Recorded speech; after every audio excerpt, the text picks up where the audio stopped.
Hey everyone, it's Grant from RaiderIO. Welcome to Battlefield Banter, an interview series where we delve into the heart of the action by trying to survive a heroic dungeon whilst chatting with our favourite World of Warcraft creators in Warcraft's newest game mode, Mr. Pandaria Remix. Today, I am joined by Meeix. Meeix has travelled the world casting WoW esports at events such as the Race to World First, MDI and the Great Push, working alongside the biggest organisations in Warcraft. In addition to her enormous success in the WoW scene, Meeix also features in Teamfight Tactics esports for Riot Games and has been part of the World Championship scene in that title in recent years, using her bilingual talents to entertain in multiple languages. So buckle up, let's make some memories on the battlefield and get to know just a little bit more about Meeix. Meeix, welcome to Battlefield Banter. It's a pleasure to have you here today. How are you feeling? I'm feeling great. You know, I'm a little bit intimidated of what's to come. We have some scary dungeons up ahead. We do. But looking forward to it. Thanks for having me. No, thank you. Thank you. I really appreciate you coming here and putting up with a lot of my nonsense too, which there's always plenty of. Okay. So, first things first, it's a busy time right now. There's a lot going on. There's a lot of WoW and there's a lot of TFT. I know that. So let's start with WoW, because the War Within has entered beta. And I know you've been playing quite a lot of the alpha and into the beta now. So how are you feeling mainly about the War Within, first of all?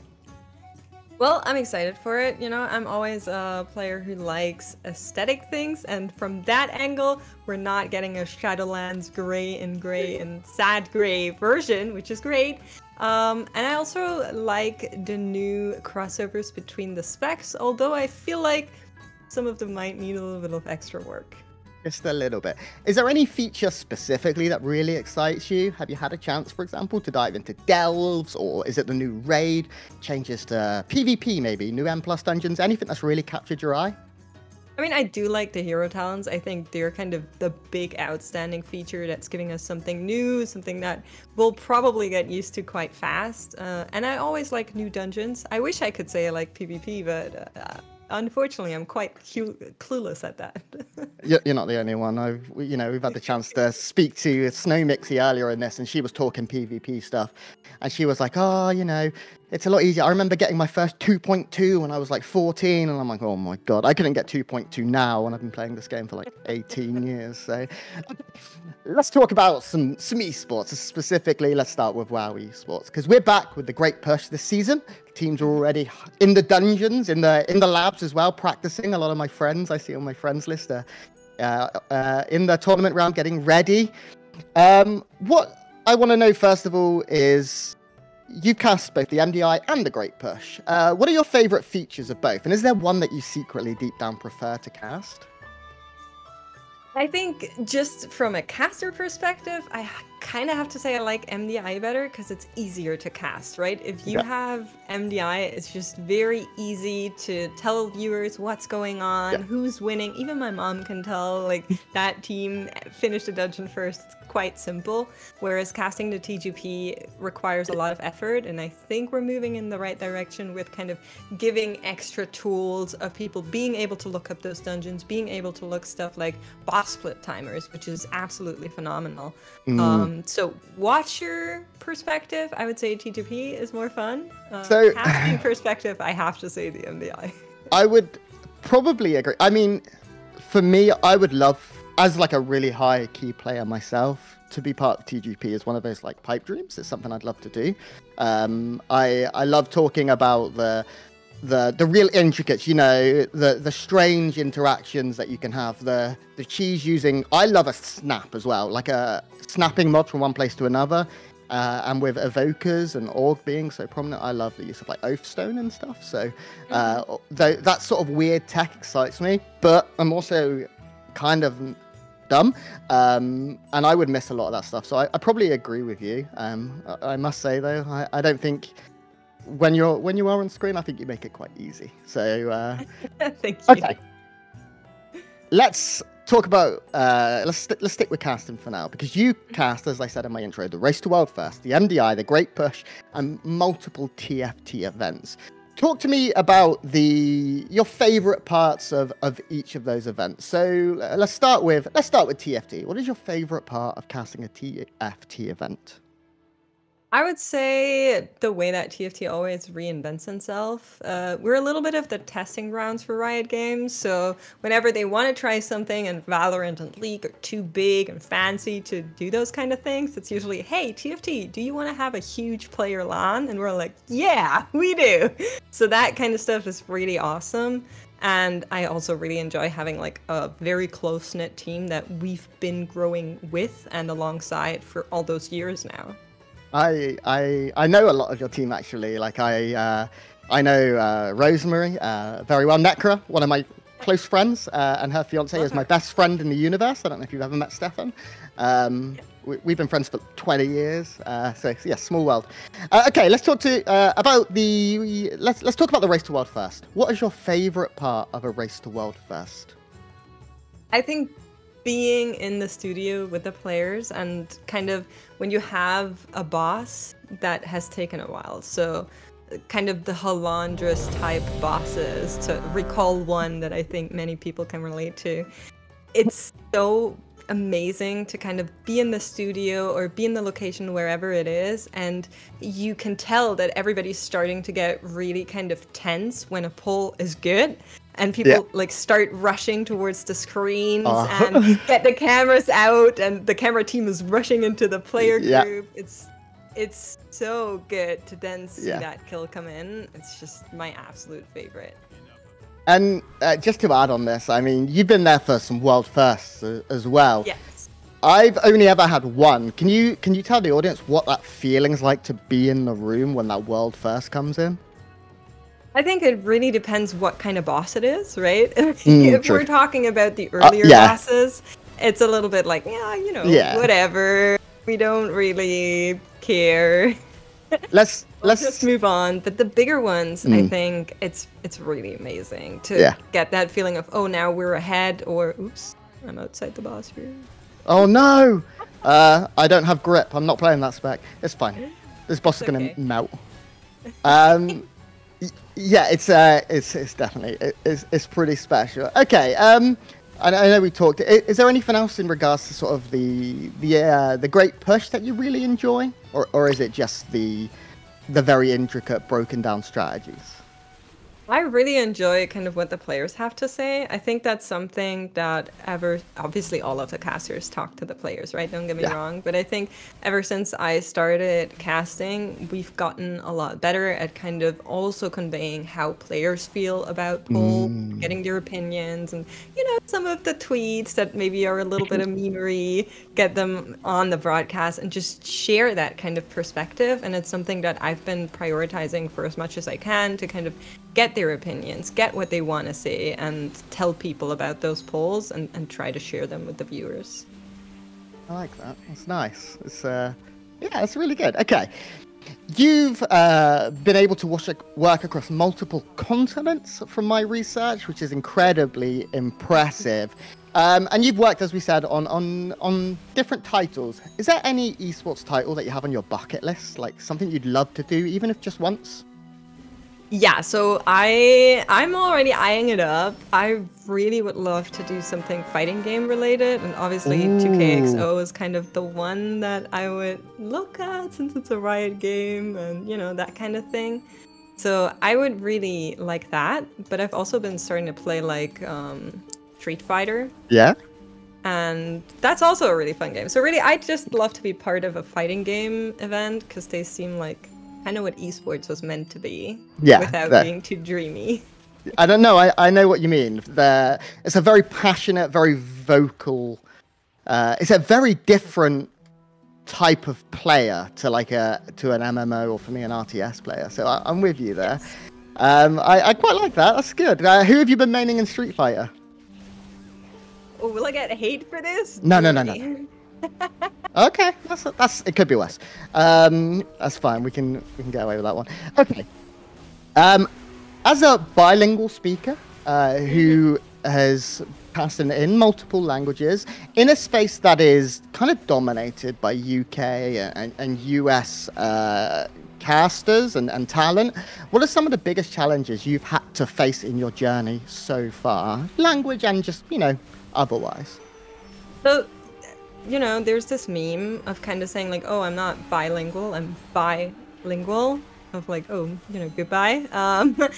And it's sometimes true where like your brain thinks in both languages, and sometimes you can think of the perfect thing to say, but it'll be in the wrong language. That's really frustrating to have that happen, and then I just try to kind of translate things as I go if that ever happens to me, and that leads to some questionable phrasing sometimes. I like that. Can you think of a specific example? I'll put you on the spot a little here. Yeah, so for example, I think in the MDI it was, I once said, oh, it's like the tail on the scale. So like the thing that weighs the scales in a certain direction, which is a saying that I translated to try and make it work. And I think it worked, but it was definitely like, what is she saying? Yeah, I gotta admit, I've never heard that one. Well, I made it up, so...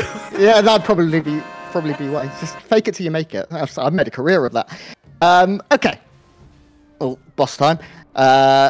Let's get into the next one. So, let's talk a little bit about WoW specifically and the game itself. In my head, have always seen you as a Death Knight player. I want to know what originally, if it did, draw you to Death Knight, and what is it that piques your interest about that class?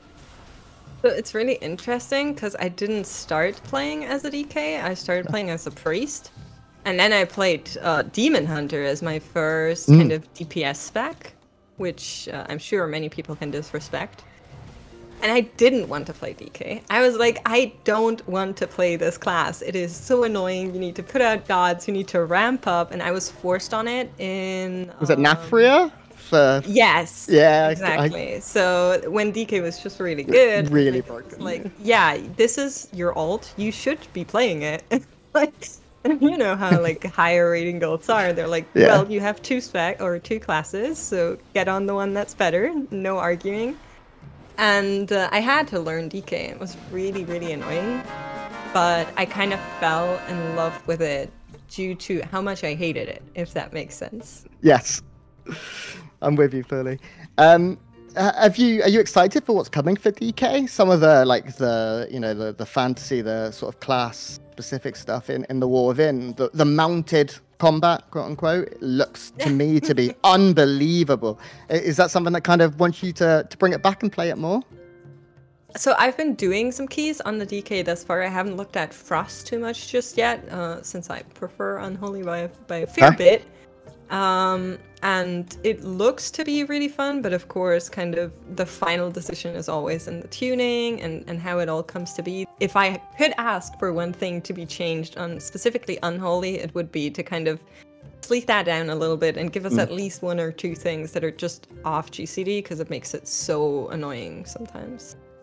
But aside from that, is DK something you'll be looking to play in the War Within? Have you made that decision yet? Yeah. I always play DK and Demon Hunter, and whatever is stronger I'll go for.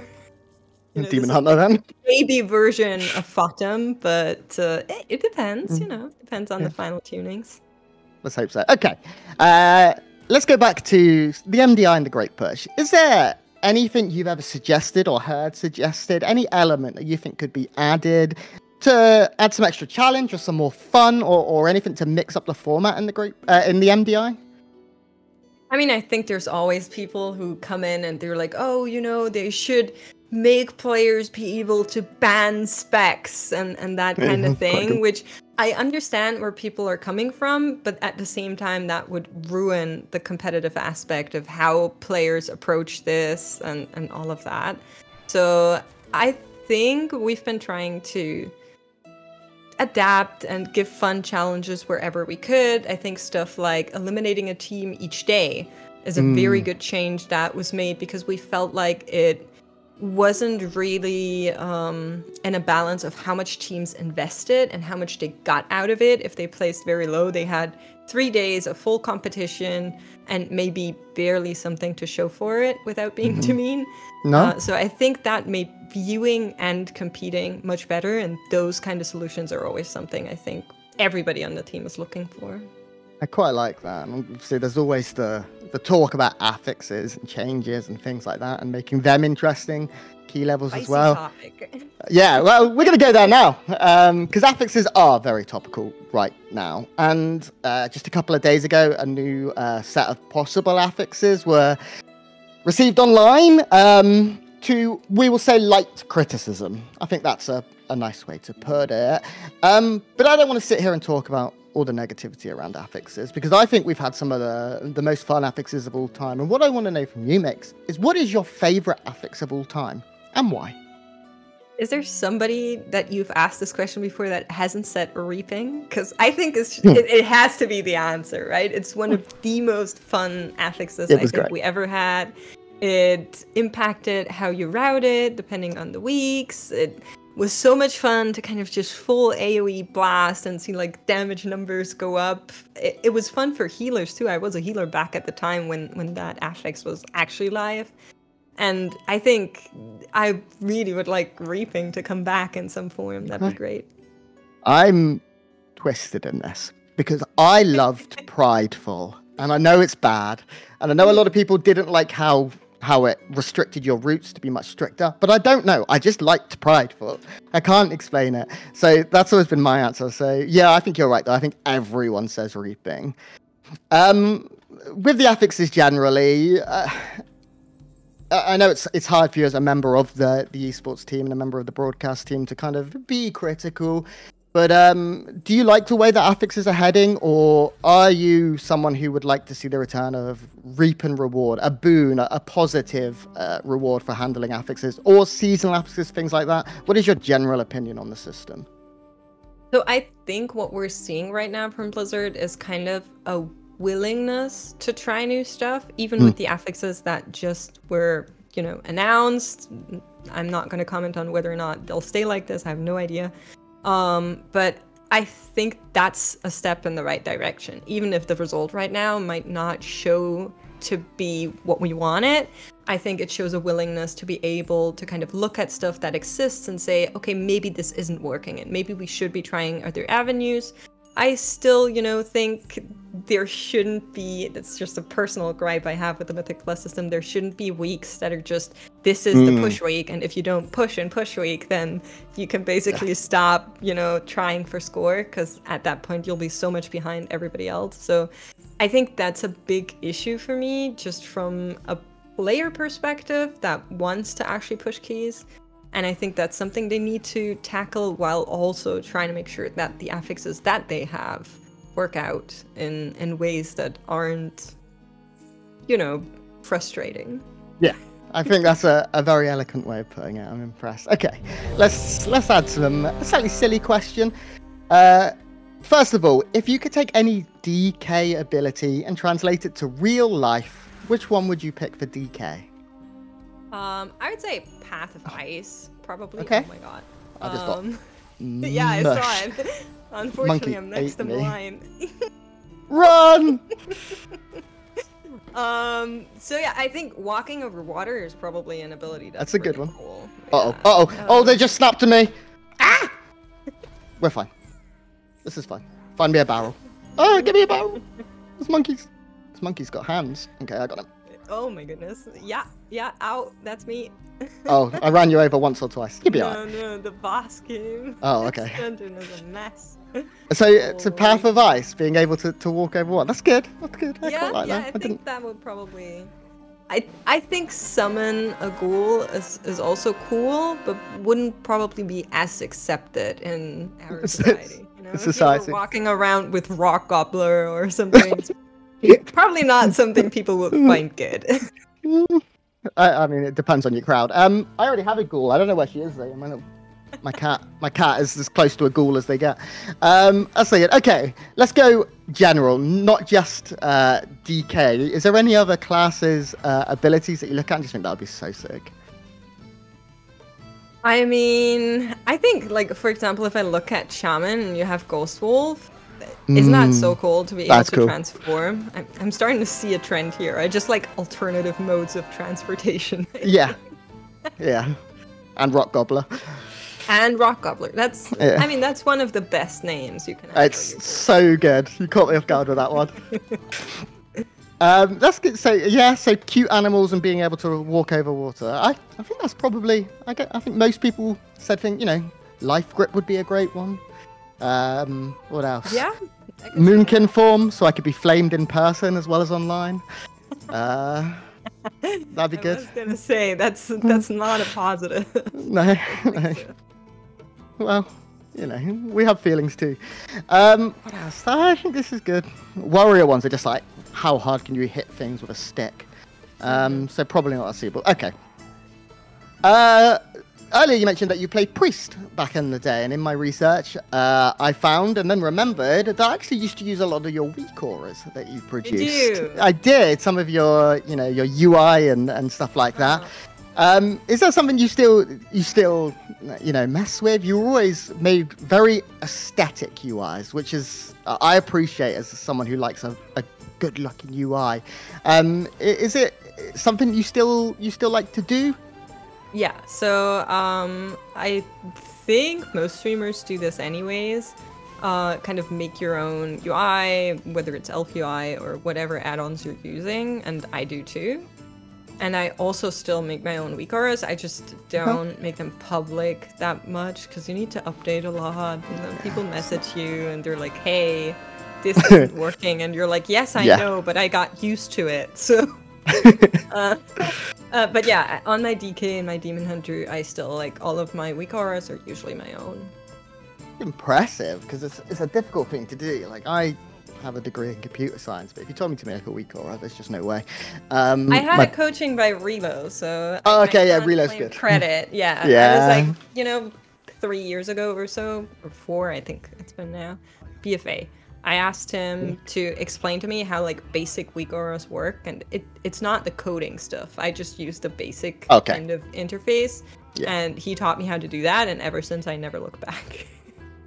I look forward to seeing some more, maybe in the war within. Okay, it is coming very, very fast now, with September the 10th seeming to be the date for the Race to World first season to begin. And it's really exciting for a lot of reasons. The race is amazing. We have, 3 organizations at the peaks of their powers, and especially the Liquid Echo race is it's so fascinating and so much fun. But my favorite part of the Race to World first is not the race. Oh? It is something else. And that is Darkmech Asks Makes. First of all, I have to say, Darkmech is the best human I've ever met in my life. He's the man. He's a legend, yeah. But for those who don't know, it's a sort of a Twitter, YouTube series where when I was in Germany with Darkmech, he would go for these long walks in the morning, and every day he'd find an interesting road sign or just general signage in Germany, and he'd ask you what it meant because it made him laugh. Now, is there any question, and I know Darkmech will be watching this, he has been told he has to, is there any question about Australia, maybe, that you would like to ask him? Yeah, there is. So, personally speaking, of course, a huge fan of people trying to experience our culture and stuff like Eier soll pro Stellen verursachen. I think those kind of stuff is really important. And looking at Australians' culture, I basically have one very important question, and that's, how the heck do you guys survive? Because every single time I look at Australian news, I get absolutely flustered as to how many things in this country want to kill you. Yeah. And I'm like, how do you do it? It boggles my mind. You can see him just shirtless, just fighting a snake like every day. It's the kind of thing I could definitely imagine Darkmech doing. So I want to give a big shout out to him because he is the best. I'm very lucky to have spent a lot of time in person with him, and I know you have too. You met at Gamescom and maybe BlizzCon as well. It was TwitchCon. TwitchCon, that's the one. And he's just the best, right? He's the realist. He's the funniest person. I like to tell a story on most of these, and there's a story of he's walking along, and he goes, I have to edit the language of this. He goes, I'm so darn hungry that I could eat the backside off of a low-flying pigeon. Not the wording he used, it was very different, but honestly, he's just a man. So, okay. Recently, to change the subject massively, you fulfilled a dream of yours by traveling to Japan, and I really enjoyed getting to watch all the footage and follow your Instagram and things like that. And you got to experience something over there, which I know you're a big fan of, which was the martial arts and the karate specifically. So what was your favorite memory you made in Japan, first of all? So I started doing karate at the beginning of this year, so it was kind of the thing I wanted to do. Then when in Okinawa, you know, the birthplace of karate, we found a teacher that actually gives those courses, and the video's coming out soon. Just, you know. No, please. But my favorite thing in Japan, I think just generally speaking, I mean, obviously, you know, the food, phenomenal, but I think the culture in itself, like the country is so impressive in so many things that it all kind of goes back to a culture of kind of respecting other people and kind of not stepping over boundaries that other people might have. It's a very respectful culture in that sense, and I really, really appreciate that, I think. Do you have any memories specifically that really stand out to you aside from the karate in Okinawa? I mean, I did a lot of weird things, you know, I got dressed up in a kimono and I walked up, you know, the typical tourist things like the Diranara and Fujiminari Shrine. So lots and lots of special stuff, but I think the most special thing is also karate related, which is I bought a custom karate suit in Japan, in Tokyo. That's cool. That was measured, and it was just...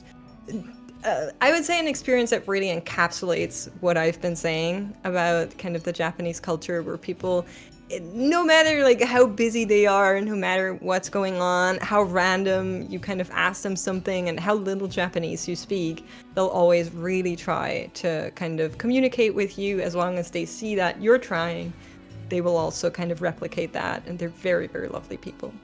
Honestly, that's put a huge smile on my face. I'm so jealous.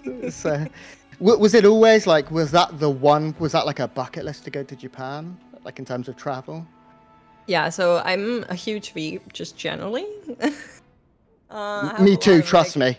Anime related tattoos and all that kind of stuff. So I've been wanting to go for a long time, but obviously from Germany to Japan, that's like the other side of the world. So it was a really expensive trip that I thought I'd never be able to kind of finance, to speak rather honest here. And yeah, that dream did come true. So that was amazing. Kind of once in a lifetime bucket list thing. Let's go into it, because you do have some unbelievable tattoos. I mean, compared to the very ridiculous ones I have, you have some really, really beautiful tattoos.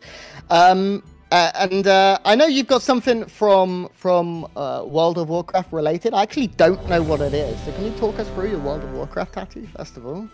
I can. So my very first WoW tattoo that I got was, I think, my third tattoo overall, and I just got the Horde sign on my shoulder. And then later I tried to like turn it into a slave, and there was a misunderstanding with the tattoo artist, so now the Horde logo is kind of blended in, and I've been looking at ways to kind of bring it back out, but it's hard because it's all very dark and kind of black tattoo. But the other one I got recently, and that's on my other arm. It's actually an Illidari. So to all the DK fans, I'm very sorry, but it just looked cooler. And she's on my other upper arm. So both of my shoulders. WoW tattoos. The WoW That's tattoos, amazing. Yeah. Do you have any other video game tattoos, or is it just WoW and then sort of anime stuff? I mean, you could say Pokemon counts as a video game, I would say. Yeah, so yeah, I have two Pokemon tattoos of Sandshrew and Bulbasaur. Sorry, I had to think of the English name. The English name. And the other ones are all Ghibli tattoos for the most part. So anime is a new part of my life, a very new part of my life. In fact, it's something I've really got into very recently, whilst I had a lot of time to pass. And yeah, it's a dangerous habit to pick up, I will say that. Lots of time, yes. Yeah, tell me about it. I started One Piece thinking this will be, you know, what honestly, I don't know what I'm gonna do. Well, no, I do know what I'm gonna do for the next 3 years. I'm pretty set of that. Okay. You are someone who blesses the timeline often with incredible images of travel and things like that. but I think the most impressive is the food and your home cooking. We just got someone at RaiderIO, actually, Joe, who has just joined us to help us with some PvP, who's very similar, and it's the best. So I want to know when the passion for food and cooking, or even just exploring cuisine started, and also then, what is your favorite food? Oh wow, that's a tough one. I know. Let me start at the first question. So, my dad is into cooking and specifically baking primarily. I would say he's always been like that, and so I very much tried to kind of follow him in those steps, and it became something that we both kind of love to do. So that's, I think, the big thing. He was the reason that I started cooking and that I started kind of trying new things and trying different food, but I also just love to eat. So yeah, me just too. Spoiled very early on, I would say. And then my favorite food. That's tough. So Stuff. You can get all sorts of soup. And wow. Probably like ramen or pho. Okay. Like I could eat that every single day. It's not. Should have said a full English breakfast. No, that would get me a lot of flame. Okay.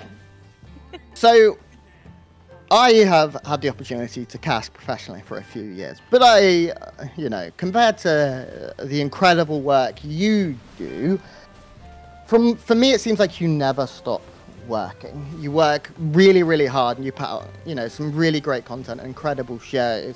But I want to know what you do to switch off. What you do when you need to walk away from it all, from esports, and from casting and things. How do you create that healthy balance? I mean, I'm not sure I'm qualified to speak about healthy balance. I think all content creators are a little bit unhealthy in that way, because it's just very hard to stop doing something. Like, I think I spoke about this a couple of months ago, saying that it's so hard for me to play TFT or WoW on stream these days, because every single time I do something, I'm like, oh, this could be interesting, and like it gets my brain going, and I cannot turn that off. So I tried to play other games, as weird as that sounds, but that's one of the things that does help, where I'm just trying to play a game that kind of gives me a very different Survive. I did too. You can hang. It's okay. Shaman thing. No. Got him. It's okay. Things. I have a scroll of It's okay. Do we order? So, what was I saying? Yeah. No idea. Balance. I think it's hard. I think you need to kind of actively take time off and be offline in order to take breaks. And I think specifically with like TFT, for example, where there's always something going on. They have, for WoW players, it's basically unfathomable. They have patches every other week. Yeah. And sometimes every week. And those patches change a lot for most of the days. So it is something that is very alive, very much always turning, always changing, for most sets anyway. And it's a lot to keep up with. So you need to kind of have that stubbornness to say, okay, I won't look in this patch. I'll just wait and see what the next one brings. And then I'll kind of see the differences then, rather than deciding to try and do everything all at once. It won't be possible. Let's talk a little TFT whilst we're here, and we have a couple of minutes more. What is your favorite trait from this current set?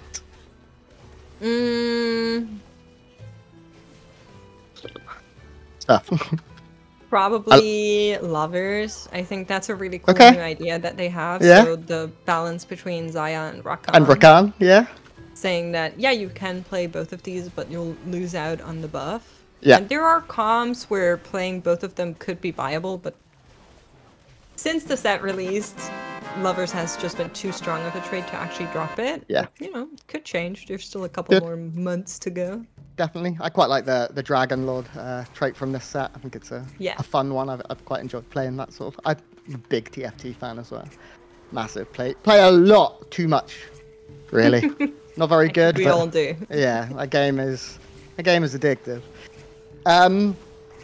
Okay, we are on our final boss now, mates, and we are running a little short on time. So first of all, I want to know, what do you have coming up in the immediate future? Where can people find you? We will, of course, put all of your social media, and I implore you, especially if you can, to check out Meeix's Instagram, because it's just lovely. I'm going to die. Oh, no, I have a potion. We're okay. So where can people find you, and what do you have coming up in the immediate future? So most of the stuff, unfortunately, is still NDA. Yeah. But I will say that I've been working on the TFT World Championship since set 6. We're now in set 11, so I think it's a safe you might guess. know where to find me in that regard. And I think I can also say that I'll be at the TGP finals at least. And then anything else is probably still a little bit of a secret. And yeah, I'd be happy if you check out my socials. I think particularly my YouTube is one of the newer ones that I've been trying to grow and trying to do explicit content over there that you don't get on other platforms, just because it's easier for me to handle with all of the travel rather than streaming. So that's something I've been trying. And of course, as mentioned, we will have all of that in the description below. Thanks to my incredible editor. Guys, thank you so much for watching this Battlefield Banter. I really appreciate it. If there's any guests you'd like to have in the future, please comment, and please do all of that YouTuber stuff, like, subscribe, share, all of those things that every other YouTuber is asking you to do. I'm not the best at that sort of stuff, but I really appreciate you watching. Make sure to follow RaiderIO on all of our socials and join the Discord for all of your WoW needs. This has been Battlefield Banter, and we will see you next time. Goodbye.